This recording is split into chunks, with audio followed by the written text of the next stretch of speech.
एक बर्तन बिकने वाला दुकान था, लेकिन परसों रात तकरीबन 2:30 से 3 बजे के अंदर रात को कहाँ से कैसे आग लगा पता नहीं। लाखों रुपए का सामान मिट्टी में मिला दिया आग लगकर।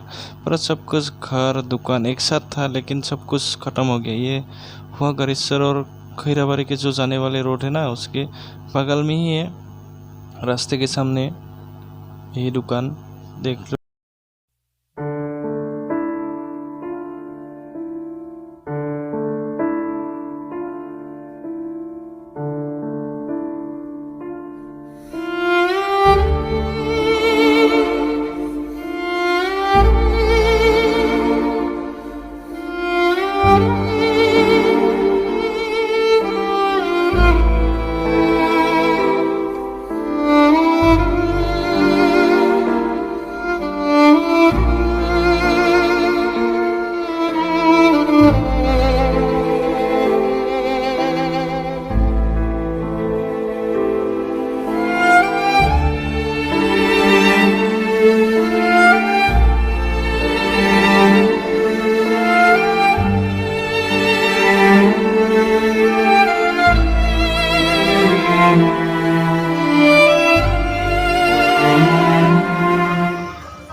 নতুন বাচন বৰ্তন আছিলে, বিক্ৰীৰ কাৰণে আনিছিলে, চব শেষ হৈ গ'ল।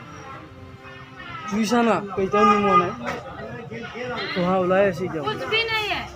জুই জ্বলিয়ে আছে, এতিয়া ধোঁৱা ওলাই আছে। ইমান লস্কাৰ কহেৰ বাকীৰ বহিৰ খাটা চাটা। বাচন বৰ্তন বিক্ৰী কৰা দোকান এখন আছিলে, দোকানখন গোটেই মানে চাফা হৈ গ'ল। কি কবি, গোটেই জুই লাগি শেষ, লগাই নাই আৰু চবখিনি চাফা হৈ গ'ল। ইফালেতো এখন মানে ক'ব লগাই নাই, পুৰা চাফা হৈ গ'ল। কি আছিলে জানো, একো মানে নিৰাপত্তাই নাই। মেৰামতি কৰি আছে, ইফালে এজন আছে ওপৰত। মতা তিনিবাৰ দেখছে না, বেন হৈ গৈছে যে ইমান ডাঠ মানে চব কম হেৰি লাগছে। মানুহ উঠিও বেন কৰিব নোৱাৰে।